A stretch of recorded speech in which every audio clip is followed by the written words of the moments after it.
দর্শক, এই দৃশ্যটার জন্যই আমি এতক্ষণ ওয়েট করেছিলাম দর্শক। এইটি হচ্ছে এই মন্দিরের বিশেষ এক দৃশ্য।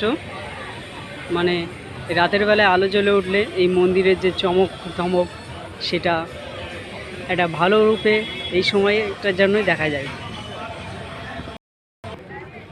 শ্রী স্বামী পদ্মনাভ স্বামী মন্দিরের আসল অপরূপ সৌন্দর্য আপনারা দেখুন দর্শক। এই সন্ধ্যের মুহূর্তেই মন্দিরটি আরও অপরূপ সৌন্দর্যে রূপায়িত হয়ে ওঠে। অবশ্য মন্দিরের ভেতরে যে অংশ, সেখানে মোবাইল ক্যামেরা নিয়ে প্রবেশ নিষিদ্ধ। আপনাকে কঠোর চেকিংয়ের মাধ্যমে মন্দিরে প্রবেশ করতে হবে। মানে আপনি একটা সামান্য গ্যাজেটসও কিছু নিয়ে যেতে পারবেন না মন্দিরের ভেতরে। তো আপনারা দেখছেন দর্শক, এই মুহূর্তে স্বামী পদ্মনাভা স্বামী টেম্পল। অবশ্যই পদ্মনাভা যে নামটা, এটা কিন্তু দর্শক এমনি এমনি হয়নি। পদ্ম মানে কি, আর নাভা মানে কি? নাভা মানে হচ্ছে নাভি, আর পদ্ম মানে হচ্ছে পদ্ম যে ফুল সেটি। তো ভগবান বিষ্ণুর নাভি থেকে একটা পদ্ম ফুল বেরিয়েছিল। সেই পদ্মের মধ্যে কে বিচরণ করেছিল? ব্রহ্মাদেব তিনি বিচরণ করেছিলেন। তাই এই মন্দিরের নাম শ্রী পদ্মনাভা স্বামী টেম্পল হয়েছে। তো এই পদ্মনাভা স্বামী যে ঠাকুরের যে রূপ, তো আপনারা যখন মন্দিরে যখন প্রবেশ করবেন, তো 3টে দরজা আছে। প্রথম দরজায় আপনি দেখতে পারবেন যে ঠাকুরের শুধু মুখমণ্ডল এবং একটি হাত নিচের দিকে রয়েছে, সেটি একটি শিবলিঙ্গকে স্পর্শ করে আছে। এবং দ্বিতীয় দ্বারে আপনি দেখতে পারবেন যে প্রভুর নাভি থেকে একটি পদ্ম বেরিয়েছে, যেটি পদ্মনাভা নামে খ্যাত। সেই নাভি থেকে একটি পদ্ম বেরিয়েছে, সেই পদ্মটিতে স্বয়ং ব্রহ্মাজি বিরাজ করছেন। আর তৃতীয় গেটে আপনি দেখতে পারবেন যে প্রভুর চরণ যুগল আপনি তৃতীয় গেট দিয়ে দেখতে পারবেন। এই হচ্ছে পদ্মনাভা স্বামীর মন্দিরের মানে ঠাকুরের মেন বিশেষত্ব। এবার আসি দর্শক, যেই মন্দিরের কিছু ইতিহাসের দিকে। তো এই মন্দির হচ্ছে ইতিহাস কি, পুরো বিশ্বের ইতিহাসে মধ্যে, পুরো বিশ্বের ইতিহাসে এই মন্দির অর্থের দিক দিয়ে 1 নম্বরে। মানে পৃথিবীর সবচেয়ে ধনী মন্দিরগুলোর মধ্যে একটি মন্দির হচ্ছে আমাদের এই স্বামী পদ্মনাভা স্বামী মন্দির। পদ্মনাভা স্বামী মন্দিরের যে ধন দৌলত, তা সরকারি হিসাব বলছে যে 1 লক্ষ কোটি টাকা আসল ধন দৌলত। কিন্তু এই মন্দিরের যখন গেটগুলো 4টি গেট খুলে 3টি গেট খুলে যে ধন দৌলত উদ্ধার করা হয়েছিল, সেই ধন দৌলতের মধ্যে ছিল মৌর্য সাম্রাজ্য, গুপ্ত সাম্রাজ্যের স্বর্ণ মুদ্রা। সেই স্বর্ণ মুদ্রাগুলোর যে স্বর্ণ, তার তুলনায় কিন্তু সেই মুদ্রাগুলোর বেশি দাম। কেননা সেই মুদ্রাগুলো এক একটি এই সময়ের প্রচুর মূল্য রাখে। তার যে সোনাটা, তার সোনার থেকেও কিন্তু মুদ্রাগুলোর দাম বেশি। তাহলে হিসাব করে বলা যায় যে সরকার যে হিসাবটা দিয়েছে 1 লক্ষ কোটি টাকা, মানে মন্দির থেকে আমরা মানে মুদ্রা, সোনা গয়না এবং আরও যেসব আভূষণ আছে 1 লক্ষ কোটি টাকার উপর আমরা এখান থেকে উদ্ধার করেছি। কিন্তু তার হিসাব করলে দেখা যায় যে এটি তার ডবলেরও ডবল। তার মানে বুঝতে পারছেন, কিন্তু বিশ্বে আরও মন্দির আছে, মানে সেসব মন্দিরও কিন্তু এত ধন সম্পদ নেই। এই পদ্মনাভা স্বামী মন্দিরে সেই সময়কার যে রাজা ছিলেন, তিনি এত ধন দৌলত এই মন্দিরে সংগ্রহ করে রেখেছিলেন। শুধু কি তার একার ধন সম্পদ, সারা ভারতবর্ষের বিভিন্ন রাজাদের ধন সম্পদ এখানে গচ্ছিত করে রাখা হয়েছিল। কারণ এই জায়গাটি হচ্ছে সেফেস্ট একটি জায়গার মধ্যে পড়ে। এবং সেই সময় এই সমস্ত যে জায়গা, এই যে কেরল রাজ্য জঙ্গল বেষ্টিত একটি রাজ্য ছিল। এইখানে সচরাচর বহিরাগত আক্রমণ বা অন্য ইতিহাসের পাতায় আপনি কিন্তু সেই সব জিনিসগুলো দেখতে পারবেন না, যে যুদ্ধ বিধ্বস্ত বাইরের বহিরাগত শত্রুর দ্বারা এখানে কোনো ক্ষতি হয়েছে, এই জিনিসগুলো আপনি কিন্তু খুব কম দেখতে পারবেন। কারণ এখানে কেরালা সেই সময়কার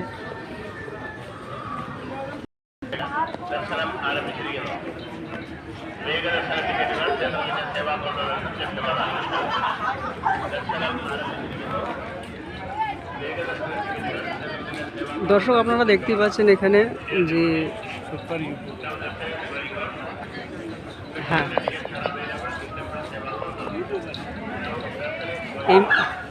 এই মন্দিরে এই যে আমাদের যে এনারা রয়েছেন দেখতে পাচ্ছেন,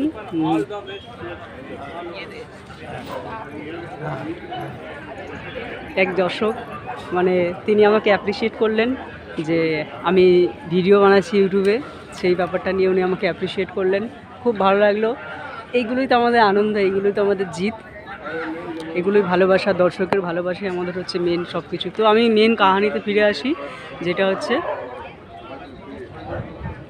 সেটা হচ্ছে পদ্মনাভ স্বামী মন্দিরটা, যে কেরল রাজ্যে এমন এক জায়গায় অবস্থিত, সমুদ্র থেকে সামান্য কিছুটা দূরে, এবং জঙ্গল পরিবেষ্টিত হয় সেই সময়কার, এবং সেখানকার যে রাজারা খুব শক্তিশালী ছিল। প্রথম কথা, সেখানকার রাজারা খুব শক্তিশালী ছিল, তাদের জন্য এই মন্দির আরও সুরক্ষিত থাকে, এবং মন্দিরে যে ধন সম্পদ সেগুলো বিংশ শতাব্দীতে এসেও সেইগুলো ঠিকঠাকভাবে থেকে যায়। কিন্তু এই মন্দিরের একটা দর্শক বিশেষত্ব দেখতে পাচ্ছেন যে এখানে পুরুষদের হালকা কাপড় মানে যে পাতলা সুতির বস্ত্র পরিধান করে যেতে হবে, কোনো টি শার্ট টাইপের, বোতাম টাইপের জামা বা কিছু প্যান্ট এগুলো কিচ্ছু পরতে পারবে না, নর্মাল সুতির কাপড়। মেয়ে ছেলেরা যারা কাপড় পরেন তারা তো কাপড় পরছেন, তাদের কোনো প্রবলেম নেই, কিন্তু ছেলেরা তো টি শার্ট বা মেয়েরাও অনেকে জিন্স টি শার্ট এগুলো পরে, কিন্তু তাদেরও এইসবভাবে অ্যালাউ নেই এখানে। কোনো রকম গ্যাজেট বা কোনো রকম কিছু বোতাম জাতীয় কোনো জিনিস কিচ্ছু প্রবেশ করা যাবে না। এখন নর্মাল পাতলা কাপড়ের উপর দেখতে পাচ্ছেন দর্শক যে এখানে খালি গায়ে মানে নর্মাল একটা জাস্ট কাপড় পরিবেষ্টিত করে আমিও দর্শক এইভাবেই মন্দিরের মধ্যে প্রবেশ করেছিলাম। কিন্তু রাতের বেলায় সন্ধ্যাবেলায় মন্দিরের আসল রূপ আপনারা দেখতে পাচ্ছেন দর্শক, এ অভূতপূর্ব এক দর্শনীয় রূপ। এইটা দেখাবো বলে দর্শক আমি এতক্ষণ দাঁড়িয়েছিলাম আপনাদের জন্য।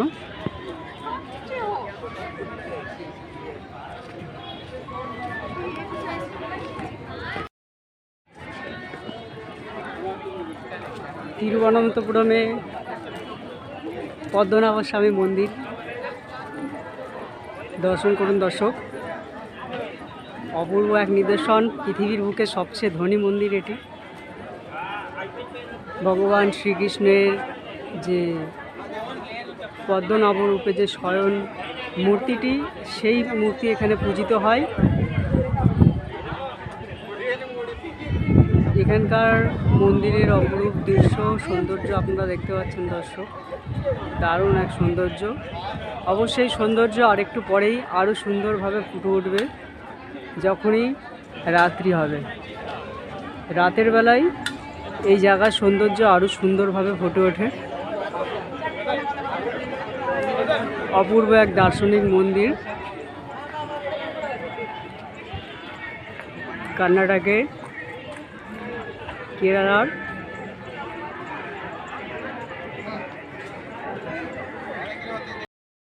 একটা জিনিস আপনি দেখতে পারবেন যে এখানে কেউ প্যান্ট টি শার্ট এইসব পরে মন্দিরের ভেতরে প্রবেশ করতে পারবে না।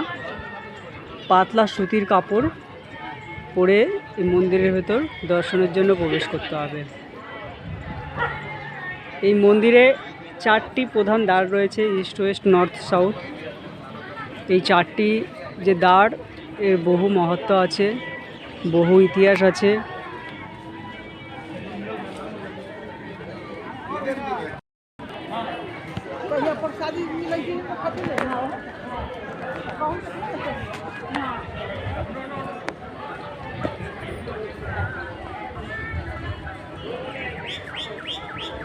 দর্শক দেখতে পাচ্ছেন যে কত সুন্দর একটা পরিবেশ, সুন্দর বাতাবরণ। পদ্মনাভ স্বামী মন্দির, কেরালা। অবশ্যই এখান থেকে কেরালার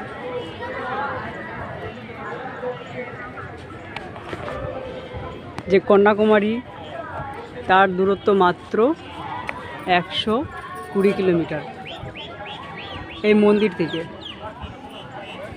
এই সন্ধ্যে হচ্ছে, ধীরে ধীরে লাইটগুলো জ্বালাচ্ছে, এরপরে আরও সুন্দর দৃশ্য উপভোগ করা যাবে এই মন্দিরের। চলেন দর্শক, আপনাদেরকে এই মন্দিরের সমস্ত গেট, সমস্ত জায়গাটা ধীরে ধীরে ঘুরে দেখাবো।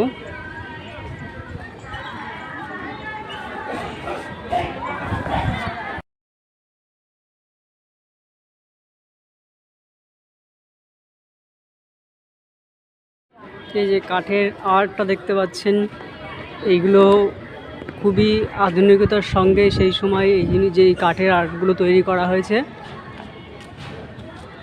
এগুলো একটা ওয়ার্ল্ডের মধ্যে একটা নামি দামি জায়গা রাখে। এই কাঠের আর্টগুলো খুবই সুন্দরভাবে পুঙ্খানুপুঙ্খভাবে এগুলো তৈরি করা হয়েছে। আর মন্দিরের আপনারা দৃশ্য দেখতে পাচ্ছেন দর্শক দূর থেকে।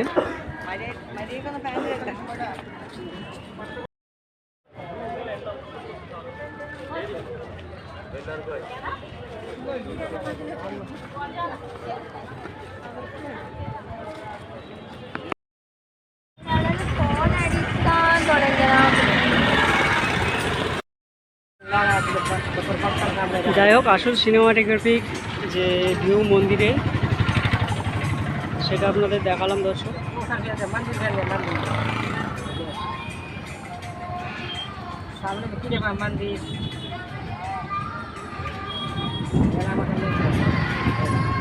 পদ্মনগর শ্যাম মন্দিরের অপূর্ব সুন্দর নিদর্শন দৃশ্য আপনারা দেখতে পাচ্ছেন দর্শক। অবশ্য সন্ধ্যা হলে এই মন্দিরটা আরও সুন্দর নিদর্শন প্রদর্শন করে। আপনি একটা জিনিস দেখতে পারবেন, এখানকার ঐতিহ্য এটা। আমাদের ওখানে যেমনি কলা গাছকে গৃহপ্রবেশের জায়গায় রাখা হয়, এখানে কলা সমেত গাছকে গৃহপ্রবেশে রাখা হয়। আপনি এই সাইডে দেখতে পাবেন কলা মোচা, এবারে গাছ সমেত।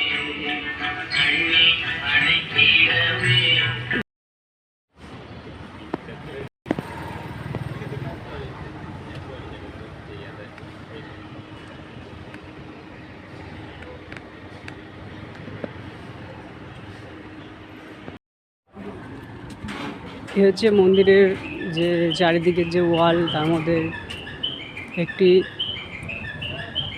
মন্দিরের পাশে এগুলো north south, east West, north সাউথের যে গেটগুলো, সেইগুলো আপনাদেরকে এক এক করে ধীরে ধীরে দেখাবো।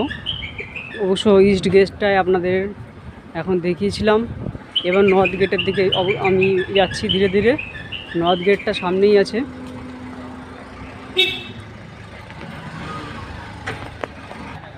এটা যে নর্থ গেট, মানে উত্তর দিকের গেট। ইস্ট নাগা মানে উত্তর পূর্ব গেট এটা হচ্ছে। তো উত্তর গেটটা হচ্ছে এদিকে থাকবে সম্ভবত।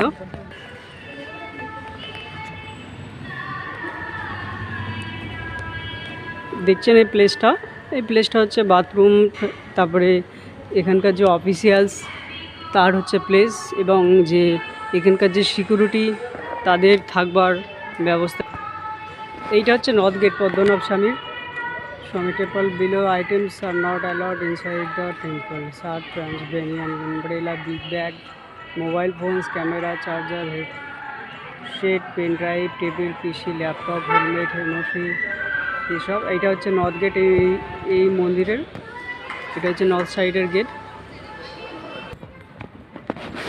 তো দর্শক, আপনাদের নর্থ আর ইস্ট গেটটা দেখানো হয়ে গেল। এবার বাকি আছে সাউথ গেটটা। ওয়েস্ট আর সাউথ গেটটা বাকি রয়ে গেছে। তো সেই দুটো আপনার সিদ্ধিদাতা গণপতি বাপ্পার মন্দির।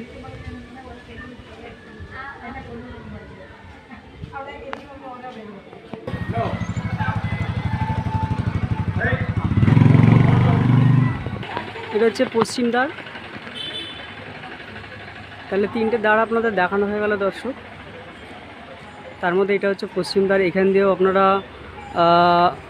নিজের ডকুমেন্ট ভেরিফাই করিয়ে এবং আপনার যে সমস্ত সামান রয়েছে সেগুলো রেখে ক্লক রুমে দিয়ে আপনি এখানে প্রবেশ করতে পারবেন। এই যে পশ্চিম দ্বার। তো তিনটে দ্বার আপনাদের দেখানো হলো, আর একটি দ্বার রয়েছে।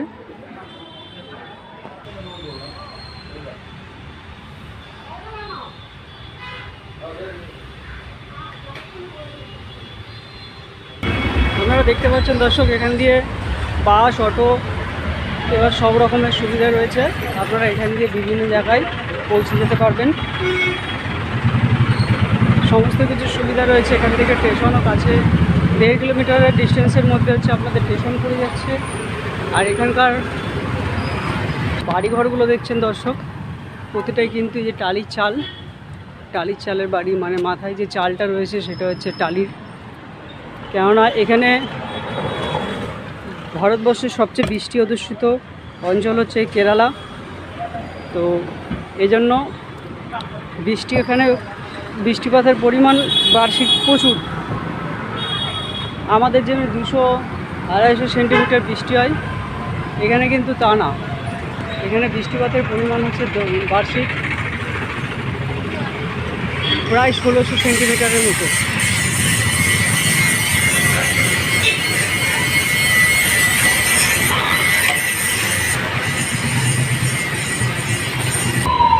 তাই এখানকার বাড়ির ছাউনিগুলো দেখতে পারবেন যে সব এখনও টালির বা ঢালান করা রয়েছে ছাউনিগুলো।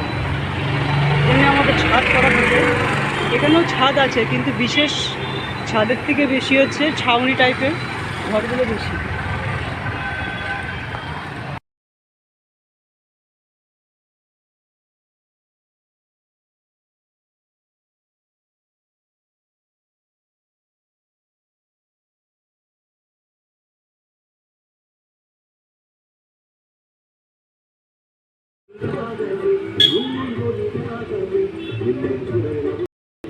আর এটা হচ্ছে মন্দিরের সাউথ গেট। এখান দিয়ে তো মন্দিরের ইস্ট, ওয়েস্ট, নর্থ, সাউথ এই 4টি গেট আপনাদের দর্শন করালাম দর্শন। এইগুলি হচ্ছে মেন গেট, মানে আপনারা যখন এখানে ভিজিট করবেন, দর্শনে আসবেন, এই 4টি গেট অবশ্যই দর্শন করবেন। কিন্তু এই মন্দিরের মেন বিশেষত্বই হচ্ছে এই 4টি গেট।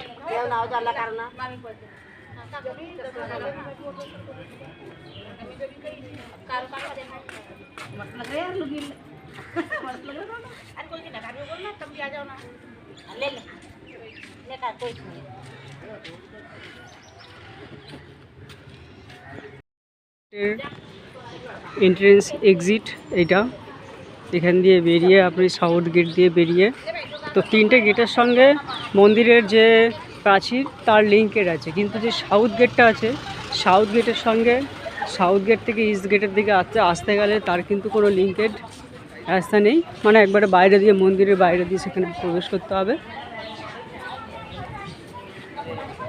बहुत बढ़िया बनाया है। ভুট্টার দোকান দেখুন দর্শক, সেদ্ধ করা ভুট্টা। এখানে ফ্রেশনেসের জন্য 40 টাকা করে নেওয়া হচ্ছে। অবশ্য আপনারা এই ভুল করবেন না, আপনারা মন্দিরের ইস্ট গেটের সামনে চলে যাবেন, ওখানে আপনারা 10 টাকাতেই মানে সমস্ত কিছু চেঞ্জ করা, স্নান করা, যা কিছু আপনাদের রয়েছে তা কিন্তু ইস্ট গেট দিয়ে সম্ভব, বেশি সম্ভব। সাউথ গেটে একটু টাকা পয়সা বেশি।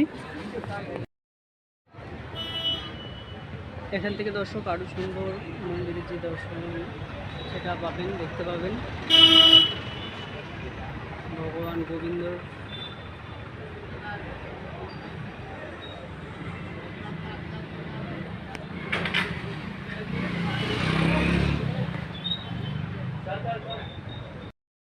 ভালো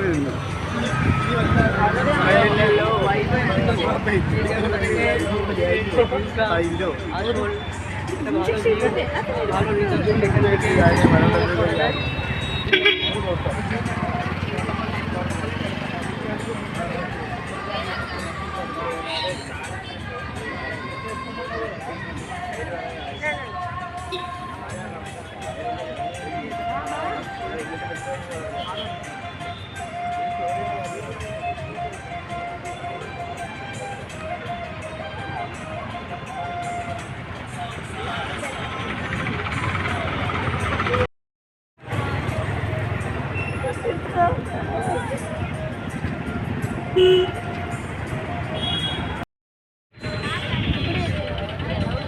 এই জায়গাটা থেকে মন্দিরের যে ভিউটা আরও সুন্দর ফুটে ওঠে।